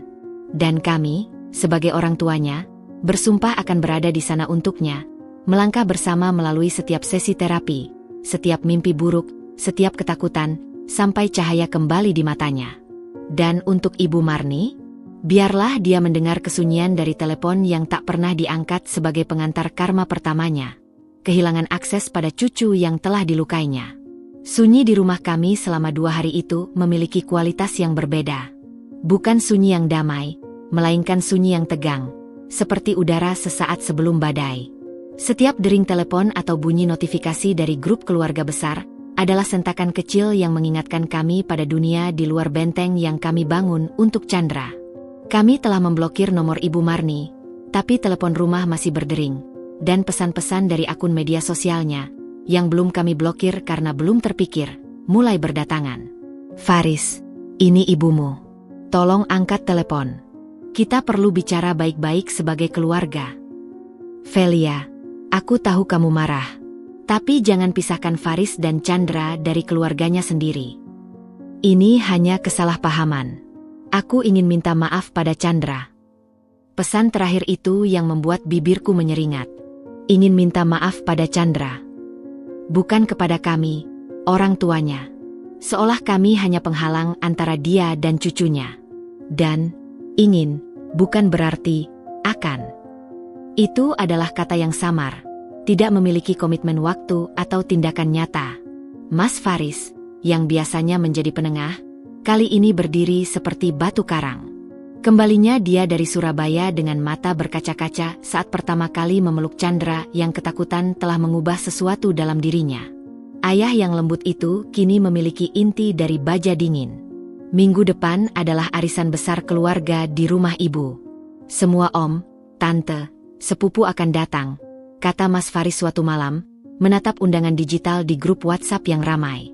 Acara itu adalah event tahunan yang selalu dipaksakan kehadirannya oleh Ibu Marni, pameran kesempurnaan keluarganya. Kami biasanya hadir, dengan Chandra mengenakan pakaian terbaiknya, menjadi bagian dari tableau keluarga bahagia itu. Tahun ini, gambarannya terasa pahit. Kita tidak bisa pergi, Mas, kataku, sambil melihat Chandra yang sedang asyik bermain Play-Doh di lantai, tetapi masih sesekali menengok ke arahku memastikan aku masih ada. Bahkan membayangkannya masuk ke rumah itu lagi. Kita tidak akan pergi, potong Mas Faris tegas. Dan kita tidak akan diam saja. Diam akan dianggap sebagai persetujuan, atau setidaknya, pengampunan yang mudah. Dia menarik napas. Aku akan umumkan di grup keluarga bahwa kita tidak akan hadir, dan menyebutkan alasannya. Aku menatapnya. Itu adalah langkah yang radikal. Mengekspos aib keluarga ke lingkaran yang lebih luas. Tapi melihat kondisi Chandra yang masih terbangun 2-3 kali semalam, langkah lunak terasa seperti pengkhianatan. Apakah kamu yakin? Tanyaku. Dulu, setiap kali ada konflik, ibu selalu mengandalkan, jangan dibawa keluar, ini urusan keluarga. Dan itu selalu berhasil menutupi polanya, membuat kita semua diam. Tidak lagi, V. Diam adalah persetujuan atas apa yang dilakukannya pada Chandra. Aku tidak akan menyetujui itu. Keesokan paginya, sebelum arisan, Mas Faris mengetik pesan panjang di grup keluarga besar yang beranggota 30 orang lebih. Aku duduk di sebelahnya, memegang tangannya yang dingin. Faris, kepada seluruh keluarga yang saya hormati. Bersama ini, saya dan Velia menyampaikan bahwa kami tidak dapat hadir dalam arisan keluarga minggu depan. Alasannya, putra kami, Chandra, saat ini sedang dalam pemulihan dari trauma psikologis setelah dikurung di gudang gelap dan kotor di rumah Ibu Marni selama hampir 5 hari yang lalu. Kami sedang fokus pada terapi dan penyembuhannya. Kami menghargai doa dan dukungan keluarga. Untuk sementara waktu, kami juga akan membatasi komunikasi dengan Ibu Marni hingga ada pertanggungjawaban dan pemahaman yang tulus atas luka yang telah ditimbulkan. Mohon pengertiannya. Dia menekan, kirim. Ada hening yang singkat, seolah-olah seluruh grup menahan napas. Kemudian, telepon Mas Faris mulai berdering tak henti-hentinya. Pertama, dari Pak Hadi, ayahnya. Faris, nak, apa benar ini? Ibumu, mengurung Chandra. Suaranya terdengar syok dan sedih. Benar, yah. Aku yang mendengar tangisnya dari balik pintu terkunci. Velia yang melihat kondisinya. Chandra sekarang perlu terapi psikolog. Oh, Tuhan, aku akan bicara dengan ibumu. Ini keterlaluan. Suara Pak Hadi, yang biasanya lebih pasif, terdengar penuh penyesalan. Berikan waktu pada ayah. Kemudian, telepon dari om-om dan tante-tante. Sebagian besar menyatakan kekagetan dan dukungan, meski ada satu dua yang berusaha menengahi. Faris, keluarga jangan sampai pecah. Mungkin ibumu sudah menyesal. Menyesal itu bukan kata-kata, Om. Menyesal itu tindakan. Dan selama Chandra masih ketakutan, tindakan kami adalah melindunginya. Jawab Mas Faris dengan sopan tapi tak tergoyahkan. Lalu, pesan-pesan di grup mulai berdatangan. Rasa syok, doa, dan dukungan mendominasi. Beberapa anggota keluarga bahkan secara tak langsung mengakui bahwa mereka pernah melihat perbedaan perlakuan Ibu Marni, tapi tak pernah membicarakannya. Pengeksposan kami membuka katup yang telah lama tertutup. Namun, tidak ada satupun kabar atau pembelaan dari Ibu Marni di grup itu. Dia diam. Mungkin terpukul, mungkin malu, mungkin marah. Diamnya justru lebih berbicara keras daripada pembelaan apapun. Kak Ratna menelepon. Aku dukung kalian, Far. Ibu tadi histeris melihat pesanmu. Dia bilang kalian mempermalukannya di depan seluruh keluarga. Tapi aku bilang, Ibu, yang mempermalukan ibu adalah tindakan ibu sendiri, bukan Faris yang memberitahu kebenaran. Terima kasih, Kak, jawab Mas Faris. Bagaimana Kala? Dia bertanya kenapa Chandra tidak datang main. Aku jelaskan sederhana, bahwa nenek melakukan kesalahan yang membuat Chandra sangat takut. Jadi Chandra butuh waktu untuk merasa baik lagi. Dia mengerti. Malah ingin membuatkan gambar untuk Chandra. Itulah satu-satunya cahaya di tengah situasi ini. Empati dari seorang anak berusia 5 tahun yang justru lebih besar daripada dari neneknya sendiri. Keputusan kami untuk tidak hadir dan terang-terangan menyatakan alasannya adalah garis batas yang kami gambar dengan tinta hitam pekat. Itu adalah deklarasi bahwa prioritas kami adalah kesehatan mental anak kami, bukan menjaga ketenangan keluarga semu. Itu adalah pernyataan bahwa kami tidak takut pada aib. Karena aib sebenarnya terletak pada pelaku, bukan pada korban yang bersuara. Efeknya segera terasa. Ibu Marni, yang biasanya menjadi pusat perhatian di setiap acara keluarga, harus menghadapi arisan itu dengan bisik-bisik dan tatapan penuh tanya dari sanak saudara. Citra, nenek sempurna, yang dengan susah payah dia bangun selama puluhan tahun, retak berantakan hanya dalam satu pagi. Malam itu, setelah segalanya sedikit tenang, Mas Faris memelukku erat. Aku tidak pernah melakukan sesuatu yang seberani ini terhadap ibu. Akunya, suaranya lelah namun lega. Tapi melihat Chandra tidur nyenyak malam ini, meski cuma beberapa jam, tanpa teriak, itu membuatku tahu kita melakukan hal yang benar. Aku memandang Chandra yang akhirnya tertidur pulas. Mungkin kelelahan setelah sesi play terapi pertamanya yang melelahkan namun katanya, seru. Garis batas itu tidak hanya untuk ibu, Mas, bisikku. Itu juga untuk kita. Pengingat bahwa kita adalah orang tua sekarang. Dan tugas pertama orang tua adalah melindungi, bahkan jika itu berarti harus berdiri berseberangan dengan dunia, atau dengan neneknya sendiri. Garis batas yang tegas itu telah kami gambar. Sekarang, kami akan berdiri di belakangnya, menjadi tembok yang tak tergoyahkan bagi anak kami, sambil menunggu apakah dari seberang sana akan datang permintaan maaf yang sesungguhnya, atau justru badai pembalasan. Apapun itu, kami sudah siap.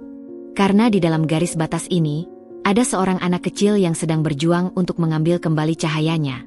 Dan kami tidak akan membiarkan siapapun memadamkannya lagi. Garis batas tegas yang kami gambar ternyata bukan penghalang pasif. Itu adalah katalisator yang memicu rangkaian konsekuensi bagi Ibu Marni. Karma dalam bentuk yang paling nyata dan menyakitkan bagi seorang sosialita. Kehilangan status dan pengucilan sosial. Beberapa hari setelah pesan Mas Faris mengguncang grup keluarga, Bu Sari, tetangga sebelah rumah Ibu Marni yang baik hati dan sering menjadi teman curhat, pilihan Ibu Marni, atau lebih tepatnya, pendengar setia yang jarang membalas, datang ke rumah kami dengan wajah penuh keprihatinan. Dia membawa semangkuk sup ayam hangat untuk Chandra.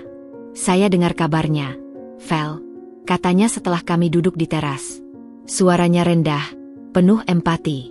Saya benar-benar turut prihatin. Chandra bagaimana sekarang? Masih dalam terapi, Bu. Perlahan-lahan, ada sedikit kemajuan. Jawabku sambil memeluk Chandra yang duduk di pangkuanku. Tak mau jauh. Bu Sari mengangguk. Matanya berkaca-kaca. Saya mungkin harus mengaku sesuatu. Saya pernah melihatnya. Sikap Ibu Marni yang berbeda ke kedua cucunya itu. Waktu acara arisan kecil di rumahnya bulan lalu, kala diberi coklat impor yang besar. Sementara Chandra cuma dikasih permen biasa sambil dibisiki. Ini cukup buatmu, nanti gigi kamu rusak. Chandra waktu itu cuma melengos. Mukanya sedih. Saya ingin membela, tapi ini kan rumahnya. Aku menarik napas dalam. Pengakuan itu seperti penguatan bahwa kami tidak paranoid. Terima kasih sudah berbagi, Bu Sari. Kadang kita butuh konfirmasi dari luar untuk yakin dengan penilaian kita sendiri. Saya bukan satu-satunya yang lihat, Vel, lanjut Bu Sari, mencondongkan tubuh.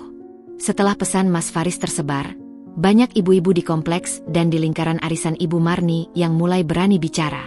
Siapa yang tidak ingat bagaimana Ibu Marni selalu memamerkan foto kala sampai berlebihan, sementara jarang sekali menyebut Chandra?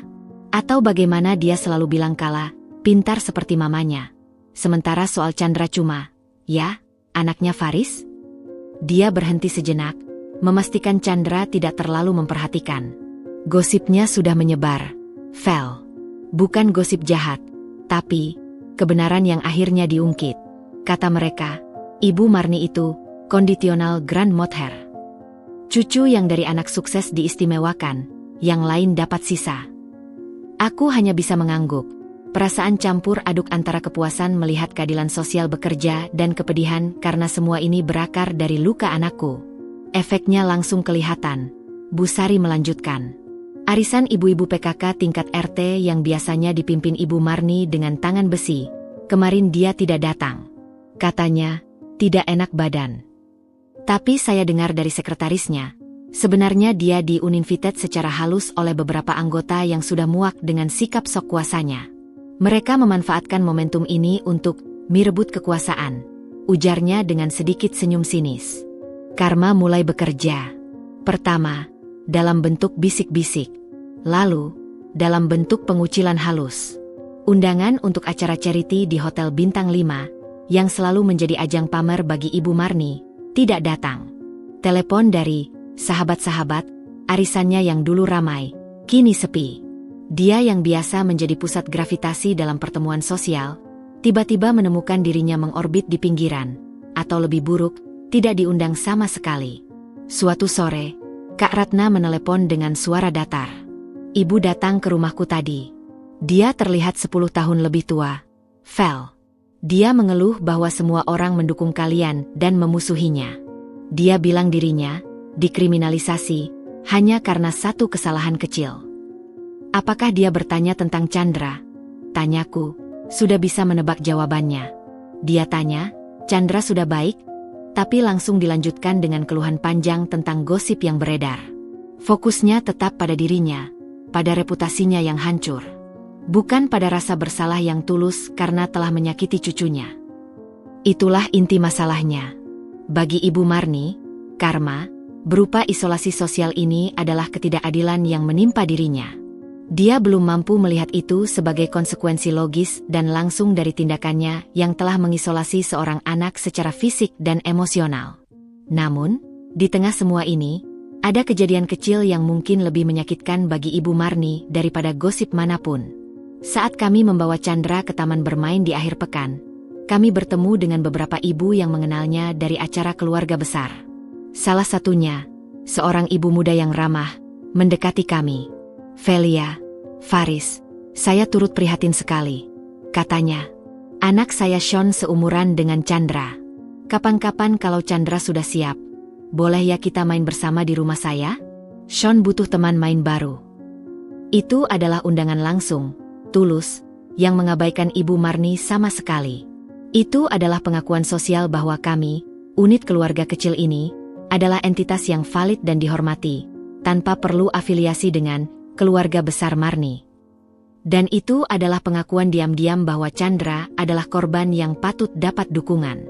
Chandra, yang mendengar namanya disebut, bersembunyi di balik kaki Mas Faris. Tapi ada sedikit cahaya di matanya saat mendengar, main bersama. Terima kasih banyak. Kami sangat menghargainya, jawab Mas Faris dengan hangat. Kami akan kabari saat Chandra sudah lebih siap. Dalam perjalanan pulang, Mas Faris memegang tanganku. Kau lihat itu? Dunia tidak berhenti pada ibu. Bahkan, mungkin dunia lebih baik tanpanya yang selalu mengatur dan membanding-bandingkan.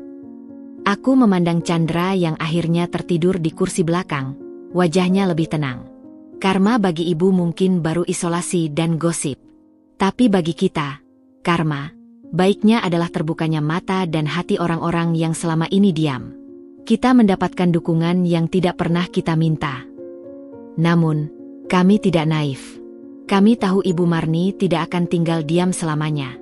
Rasa malu dan marah bisa berubah menjadi senjata. Tapi setidaknya, untuk saat ini, karma sosial sedang bekerja. Dan setiap bisikan yang terdengar, setiap undangan yang tidak datang, setiap tatapan penuh arti di pertemuan warga, adalah pengingat pahit baginya bahwa tindakan memiliki konsekuensi, terutama tindakan keji terhadap yang tak berdaya. Dunia sosialnya yang dibangun di atas penampilan dan pengakuan, mulai retak dari fondasinya. Dan retakan itu dimulai dari sebuah pintu gudang terkunci yang akhirnya terbuka, mengungkapkan kebenaran yang tak lagi bisa disembunyikan di balik senyum sempurna dan dongeng manis untuk cucu kesayangan. Minggu-minggu berikutnya membawa ritme baru bagi kami. Rutinitas kami berpusat pada jadwal terapi Chandra, permainan-permainan untuk membangun kembali rasa amannya, dan pembatasan ketat terhadap dunia luar yang kami anggap berpotensi mengganggu. Perlahan tapi pasti, ada kemajuan. Jeritan di malam hari berkurang menjadi sekadar gumaman gelisah. Dia mulai bisa bermain di kamar tidurnya sendiri selama pintu terbuka lebar dan dia bisa mendengar suaraku. Itu adalah kemenangan-kemenangan kecil yang kami rayakan dengan pelukan erat. Sementara itu, melalui Kak Ratna, kami mendapat laporan tentang efek karma yang semakin dalam menjalar ke relasi Ibu Marni yang paling disayang, hubungannya dengan Kala. Kak Ratna, setelah kejadian itu, melakukan introspeksi yang dalam. Dia menyadari bahwa dengan membiarkan Kala dimanja dan diistimewakan oleh Ibu Marni, dia secara tidak langsung ikut menciptakan dinamika yang tidak sehat. Dia memutuskan untuk mengoreksi jalannya. Aku tidak melarang Kala bertemu neneknya. Jelas Kak Ratna suatu hari saat berkunjung ke rumah kami, sambil menonton Kala dan Chandra bermain pasir kinetik di teras dengan pengawasan ketat. Tapi aku ubah polanya. Pertemuan selalu di tempat netral, seperti taman atau rumah makan. Tidak lagi di rumah ibu. Dan yang terpenting, aku selalu hadir. Tidak ada lagi, khusus berdua. Perubahan itu sendiri sudah membuat Ibu Marni kesal. Dia kehilangan kontrol dan ruang privat untuk memanjakan Kala tanpa pengawasan. Tapi yang lebih menyakitkan adalah perubahan sikap Kala sendiri. Suatu sore, Kak Ratna membawa Kala berkunjung ke rumah Ibu Marni, seperti yang dijanjikan. Ibu Marni, yang pasti telah menyiapkan banyak sekali mainan dan makanan enak, menyambut dengan pelukan yang sangat heboh. Nenek rindu sekali. Sayangku, lihat, nenek beliin boneka baru, yang bisa nyanyi itu loh yang kamu mau. Namun, Kala, bukannya langsung menerjang tumpukan hadiah, malah berdiri agak kaku di dekat ibunya. Dia memandang boneka itu, lalu menatap neneknya. Ada sebuah kejernihan dan keberanian baru di mata anak berusia 5 tahun itu. Nenek, katanya, suaranya kecil tapi jelas. Chandra nggak boleh main ke sini lagi ya. Ibu Marni tersentak, senyumnya pudar. Oh, Chandra lagi perlu waktu sendiri, sayang. Kata Mama, nenek kuncinya Chandra di gudang yang gelap dan seram. Lanjut Kala, tanpa tedeng aling-aling. Logika anak-anak yang polos dan brutal. Itu bikin Chandra takut. Mama bilang, itu perbuatan yang sangat tidak baik. Wajah Ibu Marni memerah, campur malu dan marah. Dia melirik Kak Ratna dengan tajam. Ratna, apa yang kamu ceramahkan pada anak ini? Aku mengatakan kebenaran, Bu. Dengan bahasa yang bisa dia pahami, jawab Kak Ratna dengan tenang. Dia bertanya kenapa sepupunya tiba-tiba hilang dan ketakutan. Aku tidak akan berbohong padanya. Kala tak peduli dengan ketegangan antara ibu dan neneknya. Dia melanjutkan, aku nggak mau nenek ngunci Chandra. Itu jahat. Kalau Chandra nggak boleh main di sini, aku juga nggak mau main lama-lama. Ucapan itu, seperti pisau tumpul yang ditusukkan berulang kali, menghancurkan Ibu Marni. Cucu kesayangannya, Matahari dalam alam semestanya, kini melihatnya sebagai sosok yang jahat. Dia berusaha memeluk Kala, tapi Kala menghindar, berlindung di balik kaki ibunya. Nenek cuma mau. Chandra waktu itu nakal. Nenek cuma mau dia jadi anak baik, beralas Ibu Marni, suaranya pecah. Tapi kan gak dikunci. Nek, aku kalau nakal, Mama cuma suruh duduk di tangga sebentar. Gak dikunci gelap-gelap, bantah Kala dengan keyakinan polosnya yang tak terbantahkan. Pertemuan itu berakhir canggung dan singkat. Kala akhirnya mau menerima boneka itu, tapi dengan syarat, nanti dibawa ke rumah Tante Velia buat main sama Chandra. Dia menolak makan kue yang sudah disiapkan khusus, dan meminta pulang setelah kurang dari setengah jam. Itu adalah pukulan terberat baginya, Vel, kata Kak Ratna saat menceritakan ulang kejadian itu pada kami. Suaranya terdengar sedih meski dia tahu ibunya pantas mendapatkannya. Dia bisa menghadapi gosip tetangga, dia bisa marah pada Faris, tapi melihat Kala takut dan menolaknya, itu menghancurkan dunianya. Karma itu berlanjut. Hubungan Kala dan Ibu Marni tak lagi sama. Kala masih menyebutnya nenek, tapi tidak dengan kerinduan atau antusiasme dulu. Pertemuan selalu diawasi, percakapan menjadi lebih formal. Kala lebih sering bercerita tentang bermain dengan Chandra di rumah kami, tentang betapa senangnya Chandra kini sudah mau tertawa lagi. Setiap kali nama Chandra disebut oleh Kala, pasti ada kedipan rasa sakit di mata Ibu Marni. Cucu yang dulu dianggap sekunder kini menjadi pusat dari kehilangan yang ia rasakan dari cucu kesayangannya. Sebuah ironi yang pahit. Bahkan hadiah-hadiah yang biasa menjadi senjata andalan Ibu Marni kehilangan kekuatannya. Saat Ibu Marni membelikan Kala sepatu roda baru yang mahal, Kala bertanya, Chandra punya nggak, Nek? Biar bisa main bareng. Ibu Marni terdiam. Dia tentu tidak membelikan untuk Chandra. Kalau cuma aku yang punya, nanti Chandra sedih. Aku minta sama Mama aja biar beliin yang biasa buat Chandra. Gumam Kala, menyerahkan kembali kotak sepatu roda itu. Kepolosan Kala adalah cermin yang paling jernih dan tak kenal ampun. Cermin itu memantulkan bayangan seorang nenek yang pilih kasih dan kejam. Dan bayangan itu begitu tidak sedap dipandang, hingga akhirnya membuat si pemilik bayangan sendiri, Ibu Marni, mulai, perlahan-lahan, dengan sangat enggan, mempertanyakan dirinya sendiri. Suatu hari, Pak Hadi menelepon Mas Faris. Ibu masuk angin, tapi kayaknya lebih kesakit hati. Dia nggak banyak bicara, cuma sering melamun. Aku coba tanya, dia cuma bilang, apa aku memang sudah jadi nenek yang jahat, ya? Itu mungkin bukan penyesalan yang utuh, tapi itu adalah retakan pertama di benteng penyangkalan yang selama ini dibangunnya. Retakan yang diciptakan bukan oleh omelan anaknya, bukan oleh gosip tetangga, tapi oleh penolakan halus dan pertanyaan-pertanyaan polos dari cucu yang paling ia cintai. Sementara itu, di rumah kami menyaksikan sesuatu yang indah tumbuh. Keterikatan baru antara Kala dan Chandra. Kala, dengan naluri protektif seorang kakak, menjadi sangat lembut pada Chandra. Dia selalu memastikan Chandra dapat mainan terbaik, selalu menunggu jika Chandra lambat, dan dengan bangga melaporkan pada siapa saja. Chandra sekarang gak takut gelap lagi, loh, cuma dikit. Hubungan mereka adalah bentuk karma lain yang manis. Dari kejadian buruk, tumbuh sebuah ikatan persaudaraan yang lebih kuat dan penuh empati. Dan ikatan itu tumbuh subur jauh dari bayang-bayang seorang nenek yang pernah mencoba memisahkan mereka dengan cara yang paling mengerikan. Cucu kesayangannya telah memilih sisi, dan pilihannya adalah bersama korban, bukan bersama pelaku. Bagi Ibu Marni, itu adalah kekalahan paling telak. Tekanan itu tidak datang seperti badai yang tiba-tiba, melainkan seperti kabut tebal yang perlahan-lahan menyusup ke setiap sudut kehidupan Ibu Marni, mencekik dan menggerogoti. Isolasi sosial, bisik-bisik yang mengikuti kemanapun dia pergi, dan yang paling parah, jarak dingin dari Kala. Semuanya bertumpuk menjadi beban yang terlalu berat bagi seorang wanita yang selama ini mengandalkan pengakuan luar sebagai sumber harga dirinya. Kak Ratna melaporkan bahwa ibunya semakin banyak berdiam diri di rumah.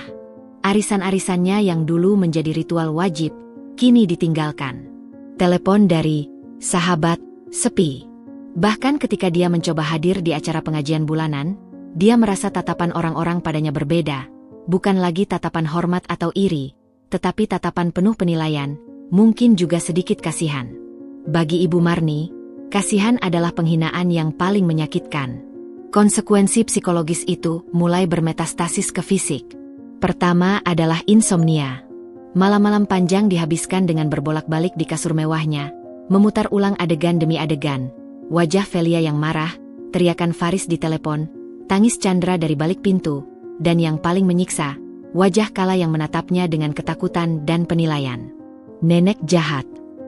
Kata-kata itu bergema di kepalanya seperti mantra kutukan. Kurang tidur berlarut-larut merusak sistem imunnya. Dia mulai mudah terserang flu dan pusing. Tapi yang menjadi titik puncak adalah sebuah insiden kecil di dapur. Suatu pagi, Pak Hadi mendengar suara pecah dari dapur. Ia bergegas menemui istrinya berdiri terpaku di depan teko keramik kesayangannya yang sudah berantakan di lantai, air dan pecahan bertebaran. Tangan Ibu Marni menggenggam gagal sendok, dan wajahnya tampak bingung. Aku cuma mau ambil gula, gumamnya, suaranya lirih dan bingung. Tapi tanganku gemetar, dan tiba-tiba gelap sebentar.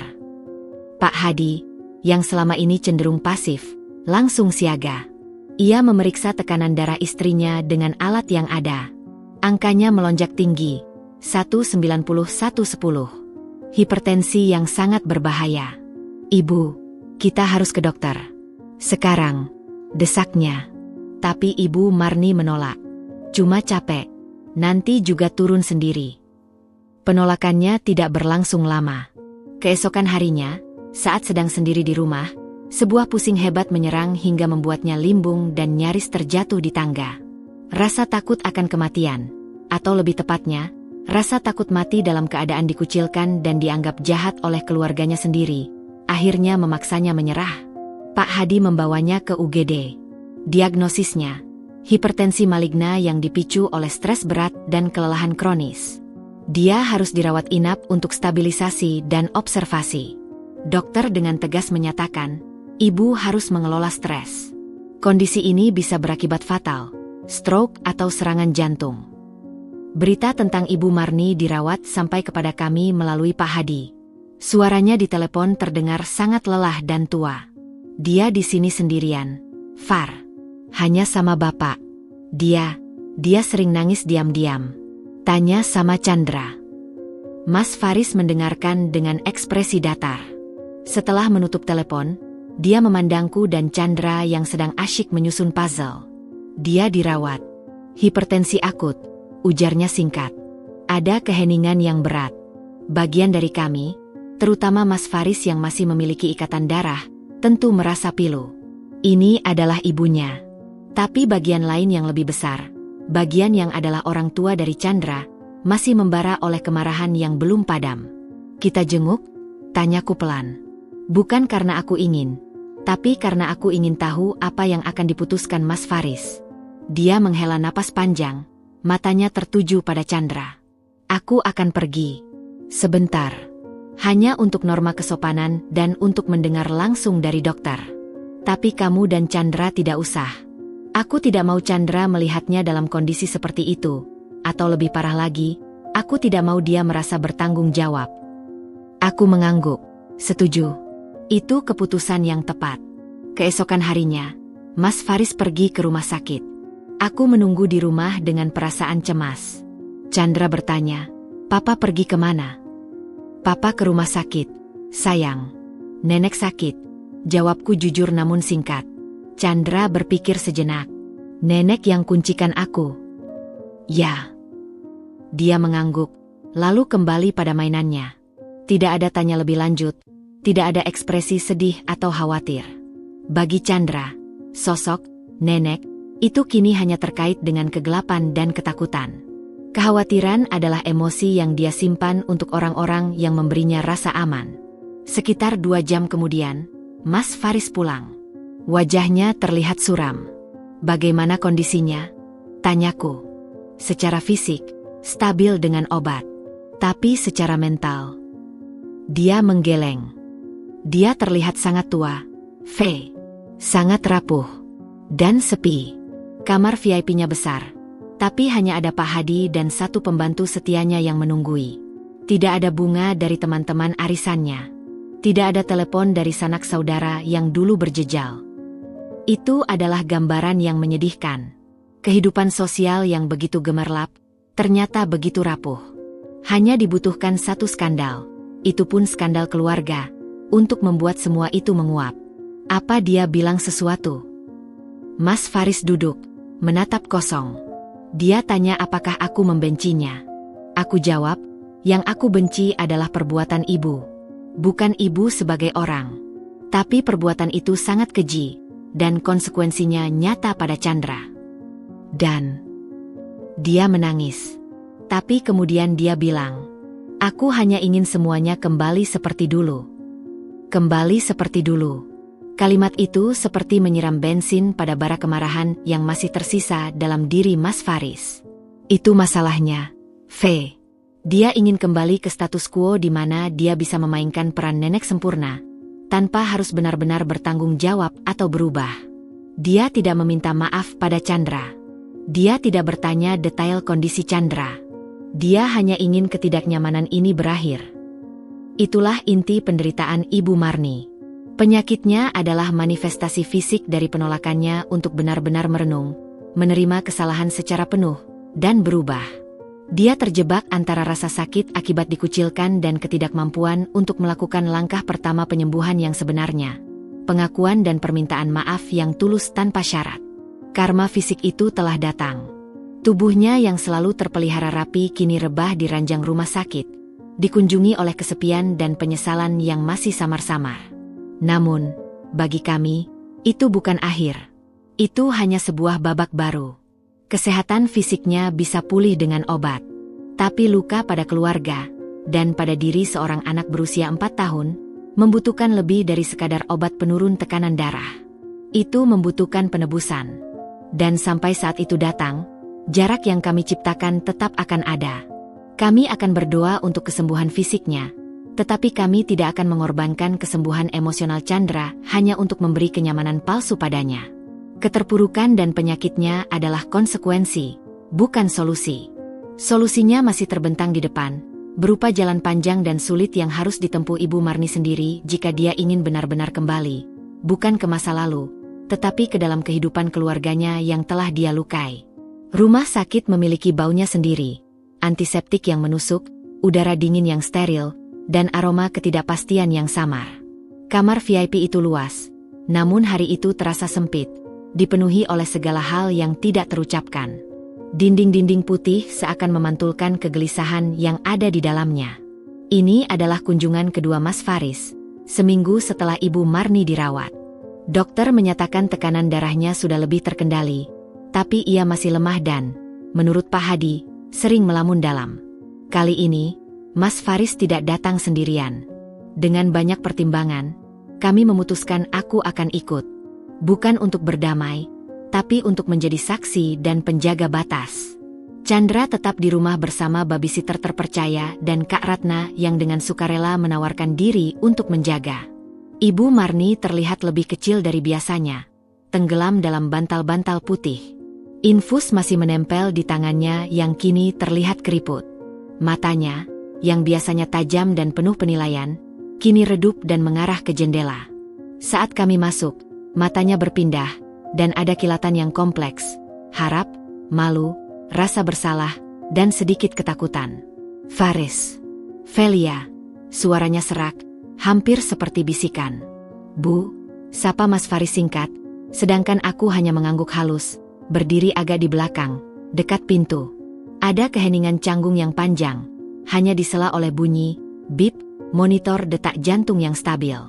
Bagaimana kondisi ibu?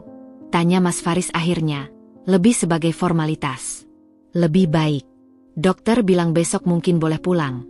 Jawabnya, matanya beralih padaku, lalu menunduk.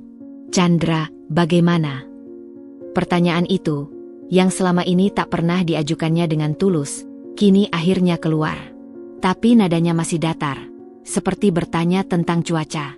Mas Faris memandangku. Ini adalah momen yang kami antisipasi. Aku menarik napas. Chandra masih dalam terapi, Bu. Jawabku. Suaraku sengaja dibuat netral. Masih ada mimpi buruk sesekali. Masih takut pada ruangan tertutup. Tapi sudah lebih baik. Sudah mau bermain dengan sepupunya lagi. Ibu Marni mengangguk pelan. Tangannya memainkan ujung selimut. Aku dengar dari Ratna. Dia bilang Kala sering main ke rumahmu. Ya. Mereka semakin dekat. Jawabku. Keheningan lagi. Terasa seperti pertarungan antara ego dan penyesalan di wajah Ibu Marni. Dia tampak berjuang dengan kata-katanya sendiri. Kala. Dia mulai, suaranya bergetar. Dia seperti takut padaku sekarang. Kali ini, Mas Faris yang menjawab, dengan suara yang lebih lembut namun tetap tegas. Ibu, Kala itu anak yang cerdas dan peka. Dia melihat ketidakadilan. Dia tahu apa yang ibu lakukan pada Chandra itu salah. Dan dia memilih untuk berada di sisi korban. Itu yang kita sebut empati, Bu. Sesuatu yang... Dia berhenti sejenak. Yang seharusnya diajarkan oleh seorang nenek. Teguran halus itu seperti tamparan. Air mata mulai menggenang di mata Ibu Marni. Pertahanannya, yang selama ini dibangun dari penyangkalan dan rasionalisasi, mulai retak di hadapan kenyataan bahwa bahkan cucu kesayangannya pun menolaknya. Aku tidak bermaksud. Dia berusaha, tapi suaranya tercekat. Tidak bermaksud apa, Bu? Tanyaku, langkahku mendekat sedikit. Nada suaraku tidak meninggi, tapi penuh dengan pertanyaan yang menuntut. Tidak bermaksud membuatnya trauma? Tidak bermaksud membuatnya takut pada gelap? Tidak bermaksud menunjukkan bahwa Kala lebih berharga darinya? Karena itulah yang terjadi, Bu. Itulah pesan yang diterima Chandra selama 5 jam di dalam kegelapan itu, bahwa dia tidak cukup berharga untuk diperlakukan dengan baik. Air mata itu akhirnya menetes, mengalir di pipinya yang pucat. Aku hanya terbiasa. Ratna selalu yang lebih sukses. Dan Kala, dia anak yang manis, menurut. Dan Faris? Dan Chandra? Potong Mas Faris. Suaranya mulai bergetar menahan emosi. Kami apa, Bu? Pelengkap penderita? Karena kami tidak sesukses Kak Ratna, maka anak kami juga layak dapat sisa kasih sayang? Atau bahkan dikunci di gudang seperti binatang? Jangan bilang begitu, Faris, teriak Ibu Marni lemah. Tangannya menekan dadanya seperti kesakitan. Aku sayang kalian semua. Tapi tidak sama, Bu. Aku menyela. Kali ini dengan nada yang lebih pilu daripada marah. Kami melihatnya. Semua orang melihatnya. Dan Chandra merasakannya. Dia merasakannya di setiap acara keluarga di mana Kala jadi pusat perhatian dan dia di pinggir. Dan puncaknya adalah ketika ibu memilih untuk mengurungnya. Sendirian, dalam ketakutan, hanya karena ibu ingin menghabiskan waktu, berkualitas, dengan Kala tanpa gangguan. Itu bukan cinta, Bu. Itu keegoisan. Kata-kata itu, yang telah lama mengendap, akhirnya meluncur deras. Kamar itu terasa penuh dengan pengakuan pahit yang akhirnya terungkap. Ibu Marni menangis terseduh-seduh sekarang, bukan lagi tangisan manipulatif, tapi tangisan kehancuran seseorang yang akhirnya melihat gambaran dirinya yang sebenarnya, dan ternyata mengerikan. Benar, bisiknya di antara isakannya. Aku selalu membandingkan. Faris dengan kakaknya, Chandra dengan Kala. Aku pikir, dengan memanjakan Kala, aku bisa mendapat pengakuan dari Ratna. Bisa merasa lebih dekat dengan kesuksesan yang selalu kupuja. Aku lupa bahwa Chandra adalah darah dagingku sendiri. Aku lupa wajah ketakutan seorang anak itu nyata, bukan cuma drama. Dia memandang kami, matanya basah dan penuh penyesalan yang, untuk pertama kalinya, terasa autentik. Aku melihat wajah Chandra di balik pintu itu. Saat kau buka, Velia. Wajah penuh kotoran dan ketakutan itu menghantuiku. Setiap malam. Dan sekarang, wajah Kala yang takut padaku, itu lebih menyakitkan daripada tekanan darah tinggi manapun. Dia menarik napas dalam-dalam, berusaha mengumpulkan kekuatan. Aku minta maaf. Kepada kalian berdua. Dan kepada Chandra. Aku melakukan kesalahan yang sangat besar. Aku menyakiti cucuku sendiri. Aku adalah nenek yang buruk. Pengakuan itu akhirnya keluar. Bukan, aku minta maaf tapi. Bukan, seandainya. Tapi pengakuan polos akan kesalahan. Udara di ruangan itu seakan berubah. Amarah yang membara dalam diri kami, meski tidak serta-merta padam, setidaknya menemukan tempat untuk mulai didinginkan. Mas Faris mendekati tempat tidur. Wajahnya berkerut oleh pertarungan antara kasihan dan kewajiban sebagai ayah. Permintaan maaf itu baru langkah pertama, Bu. Dan itu harus diarahkan pada yang paling berhak, Chandra. Tapi bukan sekarang. Dia belum siap. Dan kami, sebagai orang tuanya, akan menentukan kapan dan bagaimana itu bisa dilakukan, jika itu bisa dilakukan. Itu konsekuensinya. Ibu Marni mengangguk, mengusap air matanya. Aku mengerti. Aku tidak berhak meminta apa-apa. Aku hanya ingin kalian tahu bahwa penyesalanku ini nyata. Dan aku bersedia melakukan apapun untuk mencoba memperbaiki ini. Meskipun aku tahu beberapa luka mungkin tidak akan pernah sembuh sempurna. Itu adalah pengakuan paling dewasa yang pernah keluar dari mulutnya. Pengakuan bahwa konsekuensi dari perbuatannya mungkin permanen.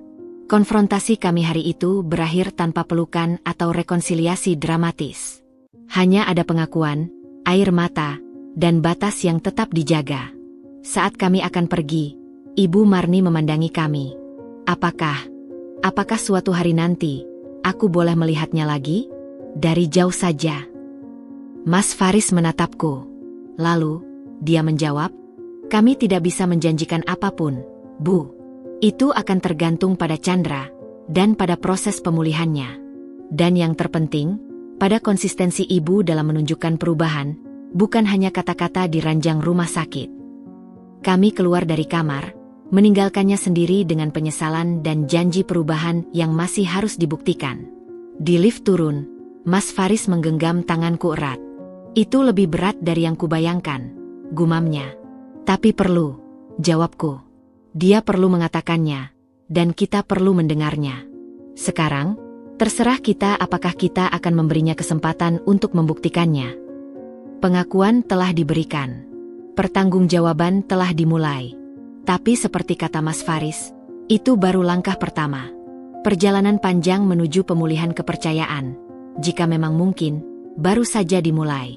Dan kami akan melangkah dengan sangat hati-hati, dengan kesejahteraan Chandra sebagai satu-satunya kompas kami. Waktu, kata orang, adalah tabib terbaik. Tapi untuk luka seperti ini, waktu hanya salah satu ramuannya. Ramuan lain adalah kesabaran, kerja keras, konsistensi, dan keputusan-keputusan sulit yang terus-menerus. Pengakuan di kamar rumah sakit itu bukan tombol reset yang ajaib. Kami tidak serta-merta kembali berkumpul untuk makan malam minggu. Sebaliknya, itu adalah titik awal dari sebuah peta jalan yang rumit dan penuh syarat. Peta yang seluruhnya digambar mengikuti kebutuhan Chandra. Pertama, kami tetap pada keputusan no kontak langsung. Tapi kami membuka satu saluran komunikasi yang sangat terkendali. Email. Melalui Kak Ratna, kami beritahu Ibu Marni bahwa jika dia ingin menyampaikan sesuatu, bisa melalui surel. Itu memberi kami ruang untuk menyaring, dan memberi dia ruang untuk berekspresi tanpa tekanan langsung. Email-email pertama yang masuk masih berbau pembelaan diri dan kesedihan atas dirinya sendiri. Tapi perlahan, setelah Mas Faris membalas dengan dingin dan terus menuntut fokus pada tindakannya, bukan perasaannya, nadanya berubah. Dia mulai menceritakan sesi konseling yang dijalaninya, atas saran Pak Hadi dan desakan diam-diam dari Kak Ratna. Dia bercerita tentang bagaimana terapisnya membantu ia melihat pola hubungan toksik dalam keluarganya asal, yang membuatnya terjebak dalam siklus membanding-bandingkan dan mencari validasi melalui prestasi anak. Lalu, suatu hari, masuk sebuah surel dengan subjek, untuk Chandra. Isinya bukan permintaan maaf panjang lebar, tapi sebuah cerita bergambar sederhana yang dia buat sendiri. Ceritanya tentang seekor kelinci kecil yang tersesat di hutan, merasa takut, tapi akhirnya menemukan jalan pulang karena mengingat cahaya bintang-bintang. Cahaya yang selalu ada meski di gelap sekalipun.